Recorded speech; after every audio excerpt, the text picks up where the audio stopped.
वो इन लोगों से कहता है कि तुम्हारा किंग बाहर नहीं है, जरूर तुम्हारा किंग कोई और है। मिस्टर बेग उसको यहाँ पर देखकर कहते हैं क्या अगर ये वापस आ गया तो इसका मतलब ये है कि गोटोरियोजी मारा गया। जो एस रैंक का हंटर कोच में आया हुआ होता है जिन्वो उससे बोलता है कि आप मिस चाइन का ध्यान रखिए, इसको मैं देखता हूँ। जिस पर वो उसको जिन्वो को मना करता है और बाकी सभी हंटर भी उसको मना करते हैं। सांग जिन्वो नहीं, जिन्वो अपने मन में सोचते हुए कहता है कि ओ तभी गोटोरियोजी की जो शेडो है उसको मैं डिटेक्ट नहीं कर पा रहा था क्योंकि क्योंकि इस बंदे ने उनको खत्म कर दिया है। जिसके बाद एंट मॉन्स्टर जिन्वो से बोलता है कि क्या तुम इंसानों के किंग हो, क्या तुम वही हो। जिन्वो कहता है क्या एक इंसेक्ट बोल सकता है। वो एंट मॉन्स्टर जिन्वो के काफी ज्यादा करीब रहता है, लेकिन जिन्वो के शकल पर उसके शरीर से बिल्कुल भी नहीं लग रहा होता कि वो डर रहा है। वो तो उसके सामने ऐसे खड़ा होता है जैसे कि मतलब कुछ हो ही नहीं रहा है यहाँ पर। तो इसके बाद हम लोग 5 मिनट पहले का समय देखते हैं, जो कि लाइव टेलीकास्ट देख रहे होते हैं। वो लोग भी हैरान होते हैं क्योंकि एकदम से जो लाइव टेलीकास्ट ये लोग देख रहे थे वो रुक गया था। सभी लोग काफी ज्यादा हैरान होते हैं। वो कहता है ये चल क्या रहा है यहाँ पर। तभी न्यूज में भी यही बात चल रही होती है कि आखिरकार इस तरीके से कैसे उन लोगों ने बंद कर दिया लाइव टेलीकास्ट। जिसके बाद हम लोग जापानीज हंटर एसोसिएशन के चेयरमैन मात्सुगुमोतो को देखते हैं। वो उनको बताता है कि साउथ कोरिया की जो टीम है वो अभी भी जिंदा है। ये बात सुनकर कहते हैं क्या। इसके बाद हम लोग जिन्वो के घर का सीन देखते हैं, जहाँ पर जिन्वो की जो मॉम होती है वो उसकी सिस्टर को बुला के बोलते हैं कि टीवी क्यों नहीं चल रहा है। ये टीवी चलते चलते एकदम से बंद हो गया है। जिस पर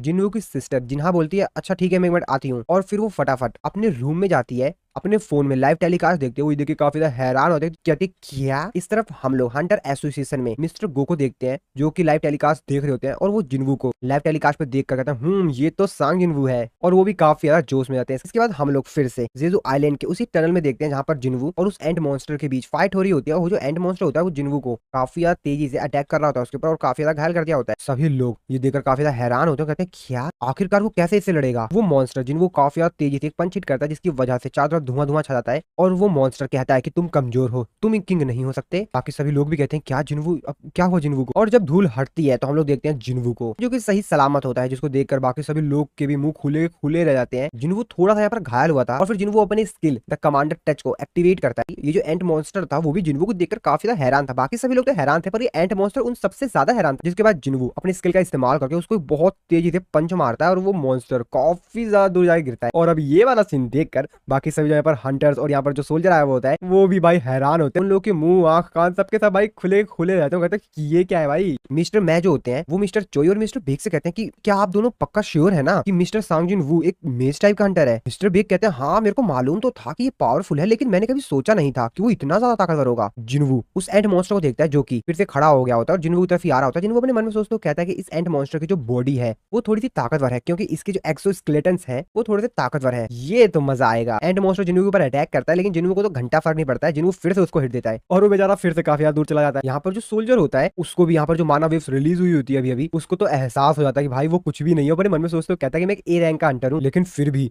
ये जो माना वेव्स है वो बहुत ही ज्यादा पावरफुल थी भाई। एंट मॉन्स्टर पीट पीट के उसकी भी हालत खराब हो गई होती है। वो भी कह रहा होता है इतनी ज्यादा ताकत कैसे है इसके पास, मैं तो इससे हार जाऊंगा यार इस तरीके से मैं लड़ता रहा तो। कौन है आखिरकार ये इंसान। जिन्वू फिर से काफी ज्यादा तेजी से एंट मॉन्स्टर की तरफ आ रहा होता है। वो एंट मॉन्स्टर अपने मन में सोचते कहता है नहीं ये फिर से आ रहा है, और जिन्वू उसके करीब आता है और फिर से एक पंच हिट करता है। अब वो बेचारा और भी हाथ दूर जाके गिरता है। लेकिन यहाँ पर एक चीज होती है, ये जो एंट मॉन्स्टर होता है वो जिन्वू के चेहरे पर एक कट लगा देता है। कट लगाया हुआ होता है उसके चेहरे पर एक्चुअल में एक पॉइजन होता है, और जिन्वू भी समझ जाता है कि एक पॉइजन है। तो असल में ये एक पैरालाइज पॉइजन होता है जो कि इस एंट मॉन्स्टर के पास था। एंट मॉन्स्टर जिन्वू से कहता है कि इंसान तुमने काफी बेहतर ट्राई किया, तो अब मरो। और जिन्वू के ऊपर काफी तेजी से अटैक करने के लिए जाता है और वहीं भी कट हो जाता है। जिसके बाद हम लोग शिप के ऊपर देखते हैं जहाँ पे मिस्टर गोटो रियोजी के जो टीममेट्स होते हैं उनके साथी होते हैं वो आपस में बात कर रहे होते हैं। उनमें तो जो गर्ल हंटर होती है वो मिनोरू नाम के जो हंटर होता है उससे पूछती है कि मेरे को मिस्टर सुगुमितो की तरफ से कॉल आया था, आखिरकार वहाँ पर हुआ क्या था। जिस पर वो उसको बताता है कि हम जीत नहीं सकते। वो काफी ज्यादा डर रहा होता है। वो कहता है कि एस रैंक के हंटर्स उनको तो तुम भूल ही जाओ, अगर हम इंसानों की पूरी पॉपुलेशन को कंबाइन भी कर दे तो शायद ही हम उसके खिलाफ खड़े हो पाए, उससे लड़ पाए, जीत पाए उस बीस्ट से। मिस्टर गोटो रियोजी वो भी नहीं। और ये बात सुनने के बाद वो हंटर कहती है क्या क्या मतलब है तुम्हारा। जिस पर वो कहता है कि उसे उसे कोई भी नहीं रोक सकता, मिस्टर गोटो रियोजी भी नहीं रोक पाए। वो हंटर फिर वहां से कहते हैं कि क्या क्या बकवास कर रहे हो, ऐसा नहीं हो सकता। तभी वो लोग आसमान में एक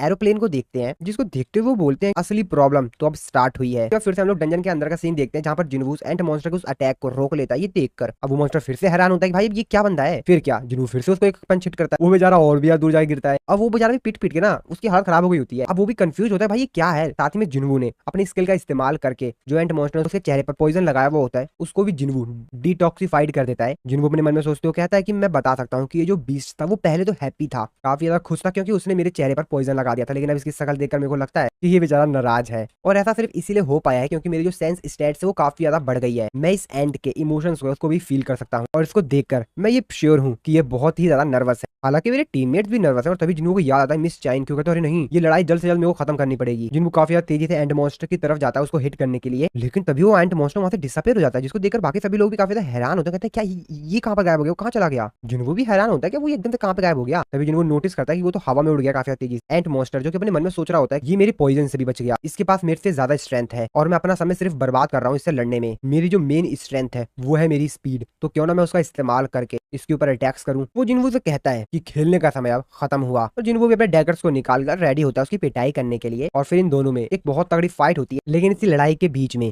और भी जो नॉर्मल एंड मॉन्स्टर्स होते हैं वो भी रहते हैं, लेकिन जिन्हों अपने शैडो सोल्जर्स का इस्तेमाल करके उन सभी को भी निपटाना शुरू कर देता है। बाकी सभी लोग जो होते हैं वो भी काफी हैरान होते हैं कि आखिरकार जिन्हों इस तरीके से इतने सारे शैडो सोल्जर्स को किस तरीके से समन कर पा रहा है। और इन लोगों से भी ज्यादा जो हैरान होता है वो होता है बेचारा एंड मॉन्स्टर। अब वो बात समझ ही नहीं पा रहा होता है कि आखिरकार यहाँ पर चल क्या रहा है। वो अपने मन में सोच रहा होता है कि मुझे तो समझ ही नहीं आ रहा है, मैं जब से पैदा हुआ हूँ मैं ही सबसे ज्यादा ताकतवर था, मेरे सामने जो भी आया मैं उसे कंज्यूम कर गया और मेरी कोई भी लिमिट नहीं थी कि आखिरकार मैं कितना ज्यादा ताकतवर बन सकता हूँ। मैं ही किंग था, आखिरकार क्यों? अगर मेरे को जिंदा रहना होगा तो मेरे को इसको खत्म करना होगा। और फिर वो मिस्टर बीइंग की जो हीलिंग एबिलिटीज होती है उसका इस्तेमाल करता है। जिन्हों वो भी अपने मन में सोचते हो कहता है तो ये मिस्टर मिन बीइंग का हीलिंग एबिलिटी का इस्तेमाल कर रहा है। मैंने ऐसा पहला बीस्ट देखा है जो कि अपने अपोनेंट की स्किल को एब्जॉर्व कर सकता है, पर जिन्हों को इससे क्या ही फर्क पड़ना था। जिन्हों फिर से जाता है और उसकी गंदी वाली पिटाई करता है और इस बार पिटाई करने के साथ साथ जिन्हों उसको खत्म भी कर देता है। जिन्हों को सिस्टम उसको नोटिफाई करके बताता है कि तुमने जो एनिमी है उसको हरा दिया है और तुम्हारा लेवल अप हुआ है। तभी मिस्टर विक चिल्लाते हुए कहते हैं कि मिस्टर सांग जिन्हों मिस चाइन को देखिए, मिस चाइन की हालत काफी ज्यादा खराब हो रही होती है। जिन्हों कहता है अरे नहीं शिट यार मैंने ज्यादा समय ले लिया उसको हराने में। जिन्हों अपने मन में सोच रहा होता है कि मेरे को जल्द से जल्द हीलर को ढूंढना होगा क्योंकि मेरी जो शैडो एक्सचेंज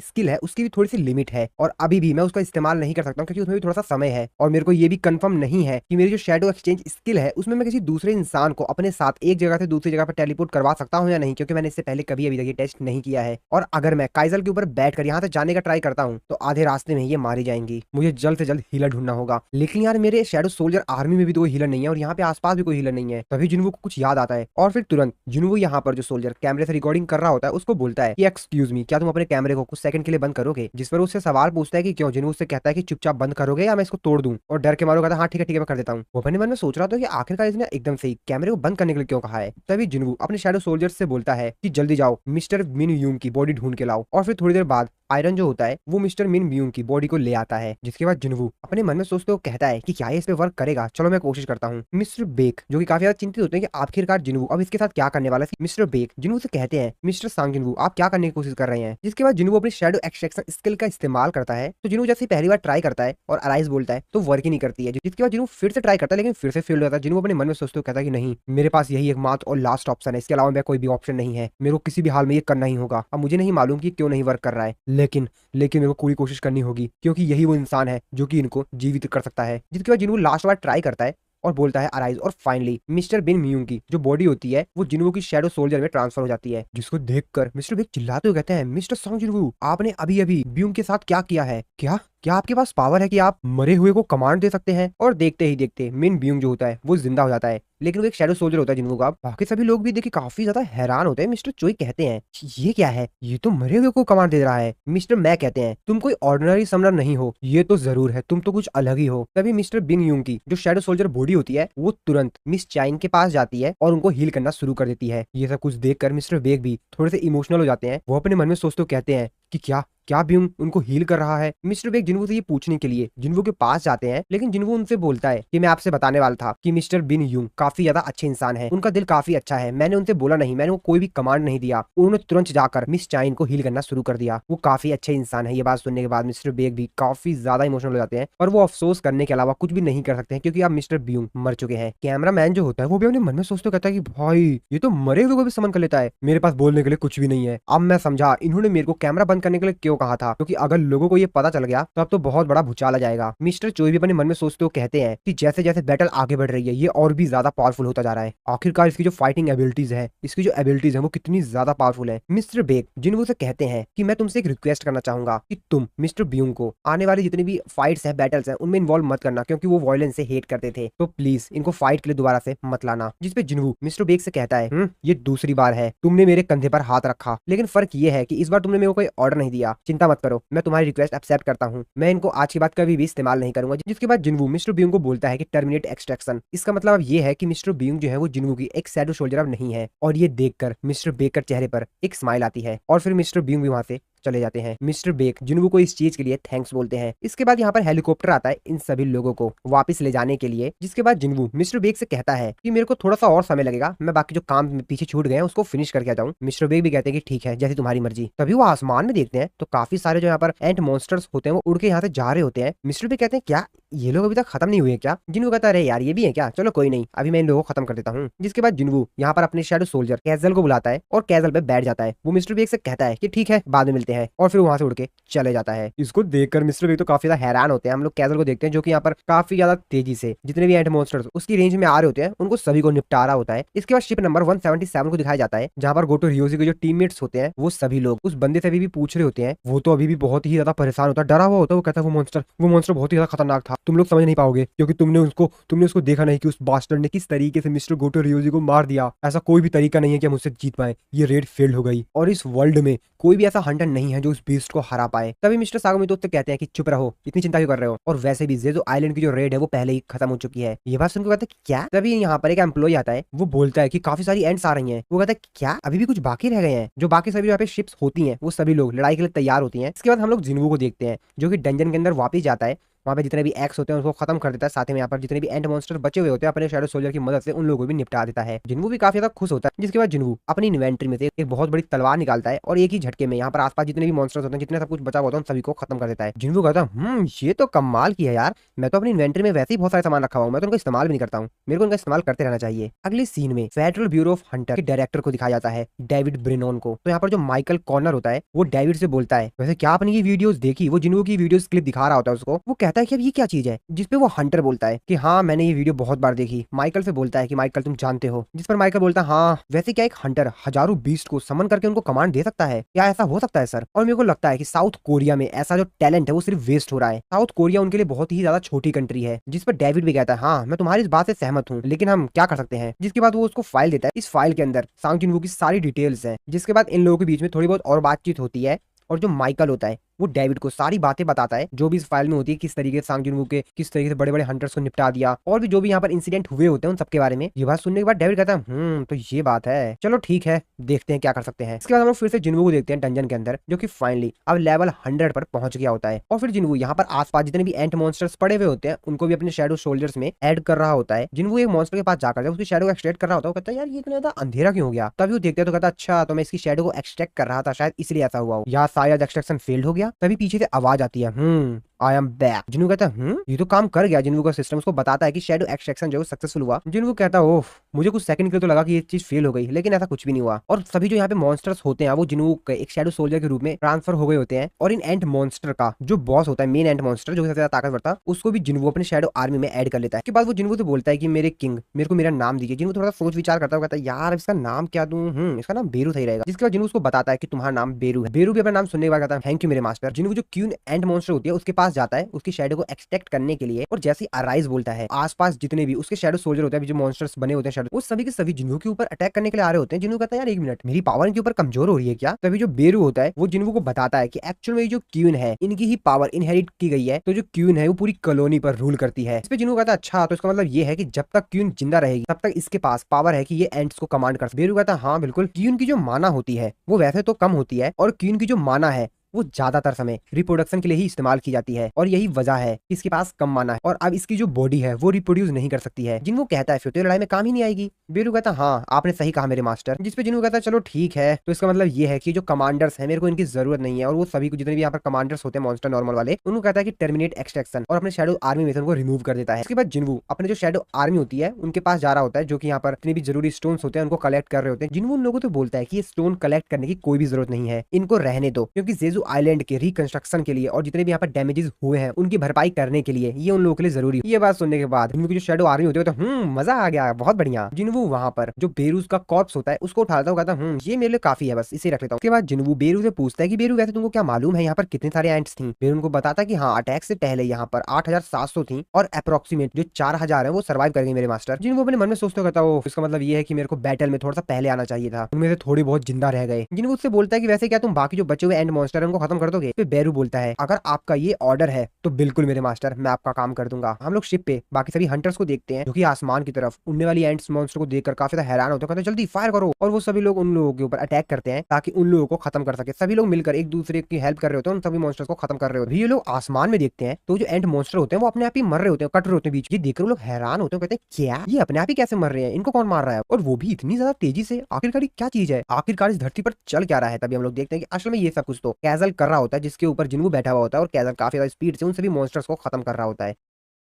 साउथ कोरिया में से सभी एंट मॉन्स्टर्स जो कि बच गए थे उनको खत्म करने में लगभग 2 दिन लगे और कुछ एंट मॉन्स्टर्स चाइनीज कंट्री के एरिया में भी पहुंच गए थे, जहाँ पे चाइनीज कंट्री के शिप्स होते हैं वो उनको खत्म करने के लिए पहुंच गए होते हैं। वो शिप उनके ऊपर अटैक नहीं करते हैं, बल्कि उन लोगों की जगह एक हंटर होता है जो उन सभी एंट मॉन्स्टर्स मारने के लिए तैयार होता है और फिर उन लोगों पर अटैक करके उनको खत्म कर देता है। हालांकि हमको इस हंटर का चेहरा नहीं दिखाया गया था, लेकिन वो हंटर बोलता है ये सभी बीस्ट्स तो सिर्फ नॉर्मल हैं। सांग जिनवू इन एंट मॉन्स्टर से फाइट करने के बाद भी जिंदा है, मतलब कुछ बात तो है। इसके बाद अगले सीन में स्कैवेंजर गिल्ड के गिल्ड मास्टर थॉमस एंड्रे को दिखाया जाता है, जहां पर उनके एक असिस्टेंट लायरा उनके पास आती है और उनसे बोलती है आपको क्या लगता है सर इसके बारे में? तो वो लोग भी यहाँ पर जिन्वू की ही बातें कर रहे थे, क्योंकि पूरे न्यूज में पूरी दुनिया के जितने भी न्यूज चैनल होते हैं इसी चीज को कवर कर रहे होते हैं कि किस तरीके से जिन्वू ने यहाँ पर उस मॉन्स्टर को खत्म कर दिया। थॉमस एंड्रे बोलता है कि मिस्टर वांग और सांग जिनवू एक इंसिडेंट की वजह से कनेक्टेड है और ऐसा हो सकता है कि वांग डोंग सू के जो ओल्डर ब्रदर था उसका मर्डर सांग जिनवू ने किया हो और इसीलिए मिस्टर वांग डोंगसू अपना बदला लेने की सोच रहा है। और अगर ये बात सही भी हो कि ये सब कुछ हुआ था तो सांग जिनवू से मिलना थोड़ा सा कठिन होगा। लायरा उनसे पूछती है कि अगर वो दोनों फाइट करेंगे तो आप क्या करेंगे? थॉमस एंड्रे कहता है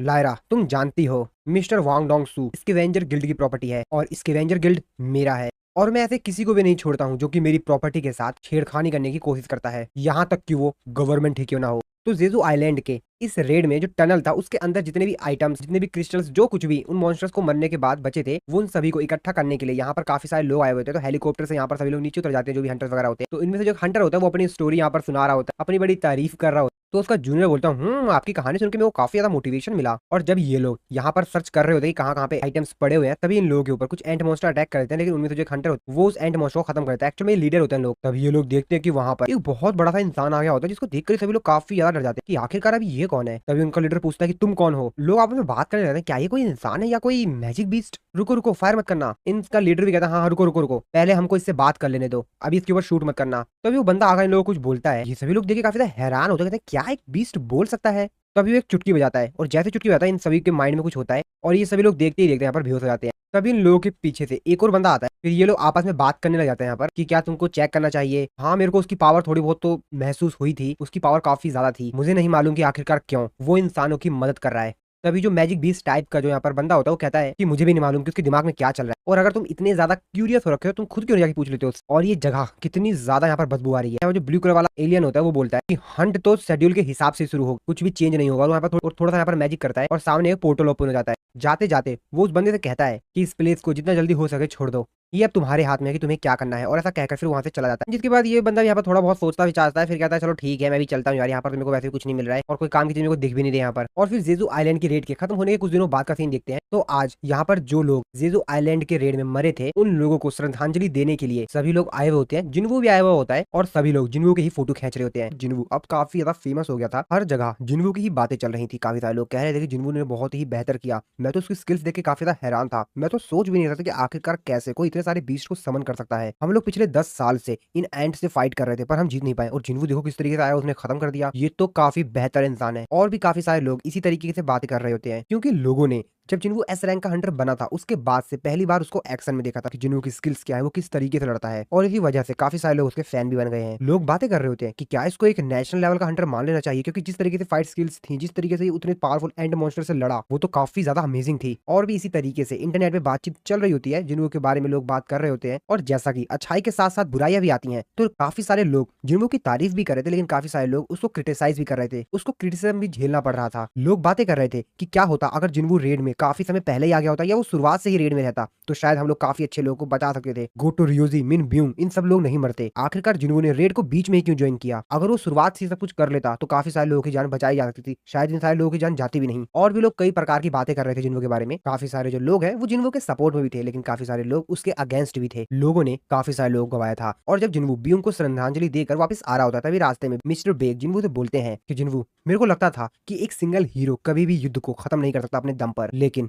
लेकिन मैंने जो अभी रिसेंटली देखा तुमने मुझे गलत साबित कर दिया। Thank you जिन्वू। तो मिस चाइन की भी जान बच गई होती है। तो मिस चाइन जिन्वू की तरफ देखती है, जिन्वू भी उनकी तरफ देखता है और फिर मिस चाइन पता नहीं भाई क्यों शर्माने लग जाती हैं। अब जिन्वू उनको देख कर कहता है भाई इन्हें क्या हो गया। अब वो भी बेचारा कंफ्यूज होता है कि मैं क्या बोलूं। तो 5वें जेजू आइलैंड की रेड में टोटल 4800 हंटर्स ने पार्टिसिपेट किया था और उन हंटर्स में से 727 ऐसे हंटर्स थे जो कि रीअवेक्ड हुए थे और उनमें से 64 अवेक्ड हंटर्स और 32 सिविलियंस मारे गए। हालांकि लोग तो इसमें भी काफी सारे मारे गए, लेकिन जो हमने प्रीवियस अटेम्प्ट्स किए थे जेजू आइलैंड पे रेड करके, जो पहले 4 रेड्स किए थे उनके कंपैरिजन में इस बार जो 5th रेड थी इसमें काफी कम लोग मारे गए हैं। इसके बाद हम लोग कुछ देर बाद का सीन देखते हैं जहां पर मिस्टर गो और जिन्वू आपस में बात कर रहे होते हैं। वो बैठे हुए होते हैं। मिस्टर गो जिन्वू से बोलते हैं तो तुम्हारी प्लानिंग है कि तुम अपना खुद का गिल्ड खोलोगे। वैसे मैं तुमको बता दूं कि एक सर्टिफाइड एस रैंक के हंटर को गिल्ड मास्टर लाइसेंस की कोई भी जरूरत नहीं होती है। तुम एसोसिएशन को अगर सिर्फ एक फोन कॉल भी कर दोगे तो तुम्हारा काम हो जाएगा, बाकी सब कुछ मैं देख लूंगा। जिन्वू उनसे बोलता है कि ठीक है। जिन्वू अपने मन में सोच रहा होता है ओ तो एस रैंक के हंटर होना काफी ज्यादा फायदेमंद है। मिस्टर गो जिन्वू से बोलते हैं कि क्या वैसे तुम जेजू आइलैंड के चारों तरफ कोई बैरियर कास्ट कर सकते हो। इस पे जिन्वू बोलता है बैरियर पर क्यों। मिस्टर गो उसको बताते हैं कि जब हमने सोल्जर्स एंड हंटर्स को वहां पर डंजन को क्लियर करने के लिए भेजा था तो उनको वहां पर काफी सारे स्टोन्स और काफी सारी जो कीमती चीजें थी उसको इकट्ठा तो कर लिया, लेकिन जब वो ऐसा कुछ कर रहे थे उसी दौरान वो लोग बेहोश हो गए। और ऐसा नहीं था कि वो कमजोर हंटर्स थे, वहां पर ए रैंक के और बी रैंक के हंटर्स भी थे। मुझे नहीं मालूम ऐसा क्या हुआ, लेकिन वहां पर कुछ उन लोगों के साथ ऐसा हुआ। अब मुझे एग्जैक्टली उन लोगों ने कुछ नहीं बताया। वो लोग बता रहे थे उन लोगों को एक्चुअली में कुछ भी याद ही नहीं था। वो लोग बता रहे थे कि वो लोग हर वो चीज भूल गए जो भी बेहोश होने से पहले हुई थी उनके साथ, और जब वो दोबारा होश में आए तो वो उससे पहले की हर एक चीज भूल चुके थे। उनको बस उसके बाद का याद था। तो इसलिए मेरे को लगा कि क्यों ना हम वहां पर चारों तरफ उस आइलैंड की कोई बैरियर लगा दें ताकि हम लोग को इन फ्यूचर कोई भी दिक्कत ना हो। जिसमें जिन उनको बताता कि नहीं मैं ऐसा कुछ नहीं कर सकता हूँ। मिस्टर को कहते हैं चलो ठीक है, मेरे को ऐसा लगा ही था। जिन उनसे बोलता है कि वैसे कि हंटर्स ने आपको कुछ और बताया। मिस्टर को कहते हैं कि नहीं, जैसे कि मैं तुमको बता दिया था कि वो लोग बेहोश हो गए थे उससे पहले का उन लोगों को कुछ भी याद नहीं है, तो उन लोगों ने शायद कुछ बताया भी नहीं। जिनको अपने मन में सोच रहा होता है कि एंड्स ने अपने पीछे कुछ ट्रैप्स छोड़ दिए हैं, आखिरकार वो क्या चीज होगी। मिस्टर गो और जिन्हों जब बातें कर ही रहे होते हैं तभी एसोसिएशन का जो एक मेंबर होता है वो मिस्टर गो के पास आता है, उनको बताता है कि आपसे कोई गेस्ट मिलने के लिए आया है। जिसमें मिस्टर गो कहते हैं चलो ठीक है मैं आता हूँ। और जिन्हों से बोलते हैं मेरा एक गेस्ट समय से पहले ही आ गया है तो मेरे को चलना चाहिए। जिन्हों को उसका समय देने के लिए थैंक्स बोलते हैं, जिसपे जिन्हों कहता है कि अरे नहीं आप कोई प्रॉब्लम नहीं है। और फिर मिस्टर गो वहां से चले जाते हैं। जिसके बाद जिन्हू जब अपनी कार के पास जा रहा होता है तभी उसके पास एक आदमी आता है। वो जिन्हू से कहता है कि मिस्टर सांग जिन्हू मेरे को आपसे कुछ बातें करनी है। मेरे को आपसे मिलकर अच्छा लगा मिस्टर जिन्हू। मेरा नाम एडम वाइट है और मैं फेडरल ब्यूरो ऑफ हंटर्स से आया हूँ। वहाँ पर मैं एक सीनियर ऑफिशियल हूँ। वो अपने मन में सोचते हो कहता है क्या the federal bureau of hunters, अब इनको क्या काम है मेरे से। तो यहाँ पर जो एडम होता है वो जिन्हू से कहता है कि तुम सिर्फ मेरे को इस नंबर पे कॉल कर देना। एडम जिन्हू से बोलता है कि मैं तुमसे माफी चाहूंगा कि मैं तुम्हारे सामने एकदम से इस प्रकार से आ गया, लेकिन यार तुमको ट्रैक कर पाना बहुत ही ज्यादा मुश्किल है। मैं तुम्हारे ऑफिस में भी गया था बट तुम तो वहाँ पे रुके ही नहीं। तुमको ट्रैक कर पाना भाई बहुत ज्यादा मुश्किल है, तो मेरे को तुम यहाँ पर मिले तो मैंने तुमको यहाँ पर रोक लिया। इसलिए जिन्हों अपने मन में सोचा होता है ये मेरे ऑफिस क्या करने गया था, तो कहीं ये वही इंसान तो नहीं है ना जिसके बारे में योजिन बात कर रहा था। फिर जिन्हों उससे पूछता है कि वैसे तुमको मेरे से काम क्या है। एडम जिन्हों को बताता है मुझे तुमसे कुछ इन्फॉर्मेशन शेयर करनी है। जिन्हों कहता है इन्फॉर्मेशन, किस प्रकार की इन्फॉर्मेशन। जिस पर एडम जिन्हों को बताता है कि मैं आपको एक ऐसी इन्फॉर्मेशन देने वाला हूँ, शायद ही इस कंट्री या शायद इस दुनिया में कोई ऐसा इंस्टीट्यूशन होगा जो आपको इन्फॉर्मेशन दे पाएगा। जिसपे जिन्हों से पूछता है कि आखिरकार तुम इस प्रकार का इन्फॉर्मेशन मेरे को ही क्यों देना चाहते हो। एडम उसको बताता है क्योंकि हमको आपके जैसे स्पेशल इंसानों को ऐसी इन्फॉर्मेशन देने में काफी ज्यादा फायदा है। वैसे हमारे जो डिप्टी डायरेक्टर हैं एक्चुअली वो आपसे मिलना चाहते हैं। आपने जेजू आइलैंड के ऊपर जो कारनामा करके दिखाया है उससे वो लोग उससे वह काफी ज्यादा इंप्रेस हो गए और इसीलिए वो आपसे मिलना चाहते हैं। मिस्टर जिन्वू मैं जानता हूँ कि आपके लिए इस प्रकार से ये सब कुछ हो पाना एक तरह से अनप्रिडिक्टेड है, लेकिन बाकी जो कुछ भी है हमारे जो डिप्टी डायरेक्टर है वो आपको सब कुछ समझा देंगे। तो चलेंगे आप मेरे साथ। वैसे मेरी कार बगल में ही खड़ी है, अगर आपको उनसे मिलना है तो आप हमारे साथ चल सकते हैं। जिन्वू भी थोड़ा सोचता है कि यार इन्फॉर्मेशन, लेकिन जिन्वू उसको मना करता है और उससे कहता है कि मेरे को तो इन्फॉर्मेशन के बारे में पता भी नहीं है। अब मुझे पता नहीं है कि जो तुम मेरे को इन्फॉर्मेशन दोगे वो मेरे से रिलेटेबल भी है या नहीं, तो मेरे को कोई काम नहीं है, तुम जा सकते हो, मैं तुमको बाद में सोच के बता दूंगा। तभी एडम जिन्वू से कहता है कि अरे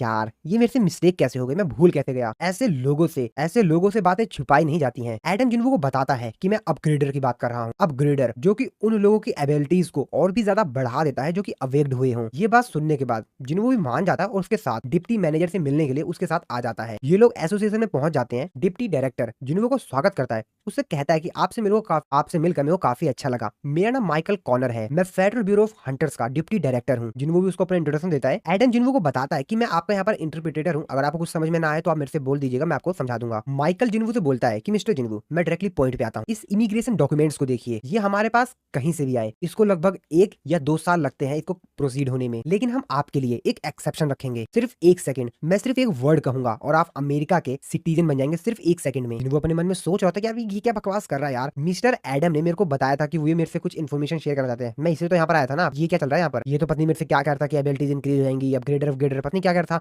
अब ये यहाँ पर क्या बात करने लग गया। उसके बाद जिन्वू डायरेक्टली पॉइंट पे आता है और बोलता है क्या सच में ऐसा पॉसिबल है किसी हंटर की एबिलिटीज को अपग्रेड किया जा सकता है। माइकल जिन्वू को बताता है कि हाँ और एक्चुअल में जो इंसान ये सब कुछ करता है वो इस वक्त यहाँ पर है, मैं आपको उनसे मिलवाना चाहूंगा। इसके बाद वो यहाँ पर मिसिस सेलनर को बुलाता है। जिन्वो उनको देखकर अपने मन में सोच रहा होता है कि ये तो कम्प्लीटली एक अलग ही इंसान है बाकी अवेक्ड इंसानों से। डिप्टी मैनेजर माइकल मिसिस सेलनर से कहता है प्लीज आप सांग जिन वू को अपनी जो भी पावर है, जो भी आप कर सकते हैं, उनको एक्सप्लेन कीजिए। जिसके बाद वो कहती हैं बिल्कुल, चलिए मैं इनको दिखाती हूँ। लेकिन उससे पहले वो जिन्वो की तरफ देखते हुए उसको कहती हैं जिस तरीके से तुम मेरी पावर एबिलिटीज को देखकर मेरे को देखकर शौक में हो, हर कोई जिससे भी मैं मिलती हूँ पहली बार में उसको डाउट तो होता ही है, वो ऐसे ही देखता है मेरे को। एक बार अगर तुम मेरी पावर को चख लोगे, तुमको स्वाद मिल जाएगा मेरी पावर का, तो तुम मेरे से और भी ज्यादा पावर की भीख मांगोगे। जिसके बाद जिन्वो करीब आती है और उससे बोलती है कि जैसा कि तुमको मालूम ही होगा, जो भी अवेक्ड होता है उसकी स्ट्रेंथ की एक लिमिट होती है और वो अपनी उस स्ट्रेंथ लिमिट को क्रॉस नहीं कर सकता, चाहे जितनी भी कोशिश कर ले। उस अवेक्ड इंसान की जो रैंक होती है वो हरदम सेम रहती है। हाँ, एक दूसरा ऑप्शन है कि वो दोबारा से रीअवेकिंग के लिए जाए, लेकिन बहुत कम चांस होता है। जिन्वो उनसे कहता है ओह, लेकिन आप उसको चेंज कर सकती हैं। जिस पर वो कहते हैं कि हाँ, मेरे पास पावर्स हैं कि मैं उनकी और भी ज्यादा हेल्प कर सकूं, ताकि जो उनकी पोटेंशियल है वो उससे ज्यादा आगे जा सके, वो और भी ज्यादा ताकतवर हो सके। तो इस प्रोसेस में टोटल 3 स्टेज होती हैं, जिसके बाद वो अपनी लिमिटेशन से आगे जा सकते हैं। अब मुझे भी नहीं मालूम कि मेरे को इस पावर को क्या कहना चाहिए, लेकिन हाँ, मैं जो भी रीअवेकिंग हंटर होता है उसकी जो परफॉर्मेंस है, पावर है, उसको बढ़ा देती हूँ। आम शब्दों में कहा जाए तो मैं उसकी जो ट्रू पोटेंशियल है उसको दिखाती हूँ। मिस्टर माइकल जो होते हैं वो जिन्वो से कहते हैं कि ये जो कुछ भी कह रही हैं वो सही कह रही हैं, वो सच है। हालांकि जो मिसिस सेलनर हैं, जब वो अपनी पावर का इस्तेमाल करती हैं तो उनको एक लंबा रेस्ट चाहिए, उनको काफी समय तक रेस्ट करना पड़ता है, और इसीलिए हर साल सिर्फ 3 या ज्यादा से ज्यादा 4 अवेक्ड हंटर को इनकी जो ट्रीटमेंट है वो मिल पाती है। जिन्वो अपने मन में सोचते हुए कहता है कि क्या मैं उन 3 या 4 लोगों में से हूँ जिनको इनकी ट्रीटमेंट मिलती है? क्या ये वैसे सही भी बोल रही हैं? और अगर ये सही बोल रही हैं तो इनकी जो एबिलिटीज है वो तो काफी ज्यादा लाजवाब है। इसके बाद जिन्होंने उनसे पूछता है कि वैसे ही जो प्रोसेस है वो कितनी ज्यादा इफेक्टिवली है, मेरे को आप एक्जैक्टली बता सकती हैं? जिस पर वो उसको बताती हैं कि ये हर इंसान में अलग अलग होती है, लेकिन हाँ, इन 3 स्टेज से गुजरने के बाद उनका जो एक्सपीरियंस होता है वो लगभग सबका सेम ही होता है, और उनकी जो स्ट्रेंथ है वो लगभग 20 से 30% बढ़ जाती है। ये बात सुनने का जिन्होंने क्या 20 से 30%, ये तो काफी ज्यादा है। जिन्होंने अपने मन में सोच रहा था कि ओ, तो अब मैं समझा आखिरकार वांग डोंग सू ने ये डिसाइड क्यों किया कि वो अमेरिका जाएगा। जरूर उसने भी यही सब किया होगा।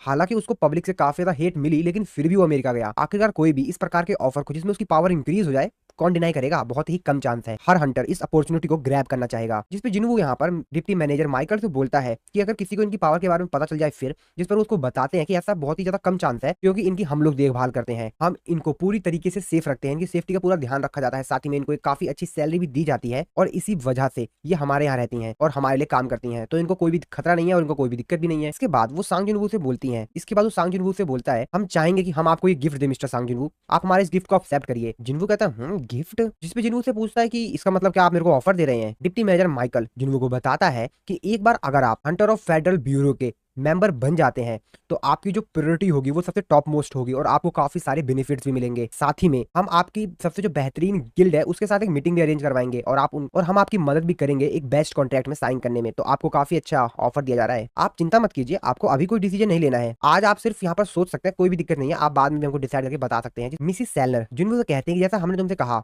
कि ये सिर्फ एक गिफ्ट है। जिसके बाद माइकल जिन्वो से कहता है कि हाँ, मिसिस सेलनर सिर्फ आपसे परमिशन चाहती हैं, अगर आप परमिशन दे देंगे तो आपकी जो लिमिट है वो बढ़ाने की ट्राई करेंगे अभी। जिसपे जिन्वो कहता है अच्छा, तो क्या बदले में मेरे को कुछ देना नहीं पड़ेगा? वो कहता है कि बिल्कुल नहीं सर, आप इसको एक कॉम्प्लीमेंट्री सर्विस की तरह समझते हैं, आपको कुछ भी नहीं देना, जस्ट आपको ट्राई करना है एक बार। जिन्वो अपने मन में सोचते कहता है कि जैसा कि इन्होंने कहा था कि अगर एक बार अगर मैंने इनकी पावर को देख लिया, एक बार मेरे को उसका टेस्ट मिल गया, तो मैं इनसे भीख मांगूंगा कि मेरे को और भी चाहिए। इसका मतलब ये है कि ये अपने जो रिजल्ट है उससे फुल्ली सेटिस्फाई है। ये जानती हैं कि अगर एक बार इन्होंने मेरे को अपनी पावर दिखा दी तो मैं इनसे और भी ज्यादा पावर की डिमांड करूंगा। जिसके बाद मिसिस सेलनर जिन्वो का हाथ पकड़ती हैं और उसे कहती हैं कि मेरे आंख में देखो, ये पहला स्टेप है। डिप्टी मैनेजर माइकल अपने मन में सोच रहा होता है बस ये फंसने ही वाला है। जिसके बाद वो यहाँ पर जो अपनी तीनों स्टेज होती है धीरे धीरे करके उसको आगे बढ़ा रही होती है, और जिन्वो को अपनी जो पावर है वो दिखा रही होती है, ताकि जिन्वो की जो पावर है वो बढ़ पाए। लेकिन जैसा कि हमको मालूम है भाई, अब जिन्वो की पावर ही कहाँ बढ़ेगी भाई, उसके पास तो वैसे ही अल्टीमेट पावर है। और जैसे ही मिसिस सेलनर थर्ड स्टेज पे जाती है तो वो चारों तरफ देख के काफी ज्यादा हैरान हो जाते हैं, क्योंकि जिन्वो के माइंड के अंदर जैसे वो जाती हैं तो उसके चारों तरफ डार्कनेस ही डार्कनेस होती है। देख के वो जो काफी ज्यादा डर जाती हैं, और वो इतनी ज्यादा हैरान होती है कि आखिरकार ये कैसे हो सकता है। और तभी उनके सामने जिन्वो का चेहरा आता है, जिसको देखकर वो काफी ज्यादा डर जाती हैं, और तुरंत ही वो जो जिन्वो के साथ कर रही थी अपनी पावर का एक्सपेरिमेंट, वो वहीं पे रुक जाता है, और उनके सर में काफी ज्यादा तेजी से दर्द होने लगता है। उनके आसपास सिक्योरिटी होती है, वो फटाक से जिन्वो को चारों तरफ से घेर लेते हैं, और जिन्वो के ऊपर चिल्लाते हुए कहते हैं कि तुम बास्टर्ड, तुमने आखिरकार मिसिस सेलनर के साथ क्या किया है। जिन्वो भी देखिए काफी ज्यादा हैरान होता है कि इनके साथ क्या हुआ है। तभी डिप्टी मैनेजर माइकल उन सिक्योरिटी गार्ड की ओर चिल्लाते हुए कहता है कि तुम लोग गन को नीचे करो, तुम लोग का दिमाग तो खराब नहीं हो गया ना, तुम पागल हो गए हो क्या, तुम जानते हो क्या आखिरकार ये इंसान कौन है। जिस पर वो गार्ड कहता है कि लेकिन मिसिस सेलर के साथ तभी चिल्लाते हुए कहता है कि शांत हो जाओ, तुम्हें मालूम भी है कि आखिरकार ये है कौन, अगर तुमको उनकी इतनी ही ज्यादा चिंता है तो जाकर उनको चेक करो कि क्या हुआ है उनको। माइकल जिन्वू से, मेरे एजेंट ने जो अभी आपके साथ बर्ताव किया, मैं उसके लिए बहुत ही ज्यादा शर्मिंदा हूँ, मैं आपसे उस चीज के लिए माफी चाहूंगा मिस्टर सांग जिन्वू। जिन्वू अपने मन में सोच रहा था कि आखिरकार यहाँ पर चल क्या रहा है, इन्हें क्या हो गया वैसे, अब क्या ये ठीक तो है ना। माइकल उनमें से जो गार्ड होता है उसके करीब जाता है और उससे बोलता है अगर तुमने यहाँ पर जो सांग जिन्वू के साथ किया, अगर तुमने ऐसा कुछ थॉमस एंडर के साथ किया होता ना तो तुम शायद अभी जिंदा भी नहीं होते, तुम जानते भी हो क्या हरकत कर रहे थे। जिस पर वो काफी ज्यादा डर जाता है, कहता है सॉरी सर, सॉरी, माफी चाहूंगा सर। जिसके बाद वो मिसिस सेलर के पास जाता है, वो बोलता है मिसेस सेलर क्या हुआ आपको, आप ठीक तो है ना, आपको इतने ज्यादा पसीने क्यों आ रहे हैं, आप ठीक तो है ना। जिसके बाद वो जिन्वू से बोलता है कि ऐसा लग रहा है कि आज का जो वेदर है वो अच्छा नहीं है और इसीलिए मिसिस सेलर को दिक्कत हो रही है, हम ये सब कुछ एक दूसरे दिन करेंगे, तो मैं इस चीज को रिशेड्यूल कर देता हूँ और जैसे ये ठीक हो जाएंगे तो मैं आपको कांटेक्ट करूंगा मिस्टर सांग जिन्वू, मैं आपसे कांटेक्ट करूंगा मिस्टर जिन्वू। जिन्वू कहता है अच्छा चलो ठीक है। जिसके बाद माइकल एडम से बोलता है कि एडम मिस्टर जिन्वू को यहाँ से ले जाइए। एडम भी कहता है हाँ ठीक है बिल्कुल सर। इसके बाद माइकल मिसिस सेलर से पूछता है कि वैसे मिसिस सेलर हुआ क्या है आखिरकार, आपको एकदम से क्या हो गया। जिस पर वो कहते हैं कि वो किंग है, वो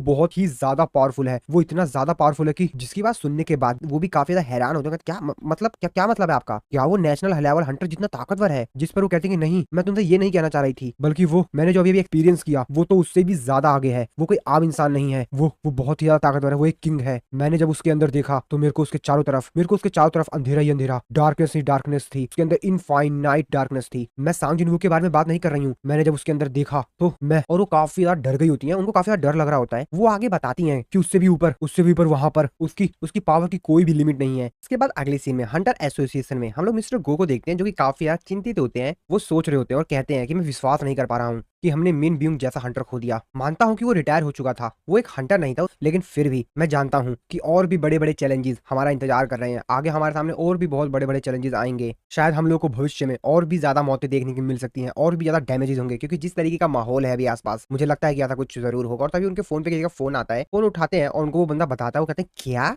हाईवे के मिडल में एक बी रैंक का गेट ओपन हुआ है। फोन पे उनको बताया जाता है कि रेगुलर स्ट्राइक स्क्वाड उस बी रैंक के गेट को हैंडल नहीं कर पा रही है। मिस्टर को कहते हैं कि ठीक है, मैं एक बड़े गिल्ड को कॉल करता हूँ। हम लोग जिन्वू को देखते हैं जो कि गाड़ी में बैठकर वापस जा रहा होता है। वो अपने मन में सोच रहा होता है कि उस वुमेन ने मेरे अंदर कुछ तो देखा था, लेकिन आखिरकार उसने एग्जैक्टली क्या देखा था ये मुझे समझ नहीं आ रहा है।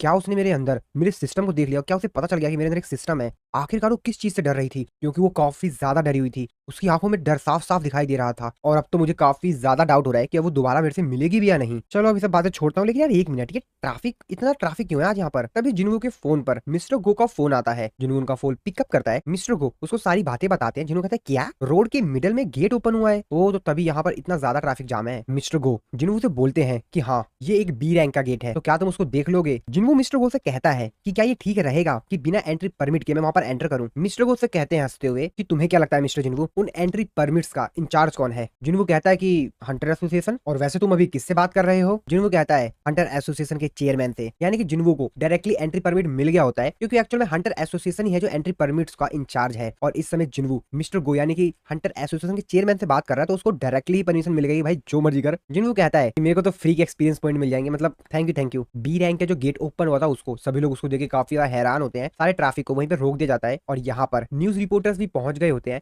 जो कि यहाँ पर न्यूज को कवर अप कर रहे होते हैं कि किस तरीके से एक्सप्रेस वे के बीचों बीच एक बी रैंक का गेट अपीयर्ड हुआ है। ट्रैफिक को डाइवर्ट करके साइड वाले रोड से निकालने की कोशिश की जा रही थी, ताकि यहाँ से ट्रैफिक को क्लियर हो सके। तभी यहाँ पर हंटर एसोसिएशन का जो एक मेंबर होता है वो जिन्वू को रोकता है। वो कहता है रुको रुको, ये एक रेस्ट्रिक्टेड एरिया है, यहाँ पर जाने की परमिशन नहीं है। तभी वो ध्यान से देखता कहता क्या तुम एस रैंक के हंटर मिस्टर सांग जिन्वू हो। ये बात कहते ही आसपास जो ट्रैफिक में लोग खड़े होते हैं वो काफी ज्यादा हैरानी से जिन्वू की तरफ देख रहे होते हैं। कहते हैं ये तो सांग जिन्वू ही है, क्या ये वाला मैटर ये संभालने वाला है। तभी वो मेंबर जिन्वू कहता है कि आखिरकार आप यहाँ पे क्यों आ गए मिस्टर सांग जिन्वू, और वैसे भी माना कि आप एक एस रैंक के हंटर हैं, इसका मतलब ये नहीं है कि आप प्रोटोकॉल्स को इस तरीके से इग्नोर कर दें। क्या आपके पास एंट्री परमिट है इस गेट का। तभी जिन्वू मिस्टर गो से अभी भी कॉल पर होता है। वो अपने मन में सोचते हुए कहता है कि चलो ठीक है, अब मैं इसको बताता हूँ कि मैं क्या चीज हूँ। जिसके बाद जिन्वू मिस्टर गो से कहता है कि सर मैं गेट के एकदम सामने खड़ा हूँ, लेकिन यहाँ पर एक छोटी सी प्रॉब्लम है। और वो उस बंदे को फोन दे रहा होता है। वो बंदा कहता है कि कौन है भाई कौन है। जिन्वू कहता है कि कॉल पर एक ऐसा इंसान है जिससे कि तुम आर्ग्यू नहीं कर सकते हो। और वो फोन को स्पीकर पे कर देता है। मिस्टर वो कहते हैं कि this is mister go speaking, और ऐसा बोलते हुए बंदा कहता है हाँ ठीक है ठीक है ठीक है सर, बिल्कुल बिल्कुल मैं भेजता हूँ सर। जिसके बाद जिन्हों से कहता है कि इसके आगे मैं हैंडल करूंगा, और ऐसा कहते ही जिन्हों उस गेट के अंदर एंटर कर जाता है। वो बंदा अपने मन में सोच रहा होता है कि अरे यार देखते हैं अब क्या होता है। तभी सभी लोग ये देख के काफी ज्यादा हैरान होते हैं, कहते हैं क्या। तो एक्चुअल में यहाँ पर जो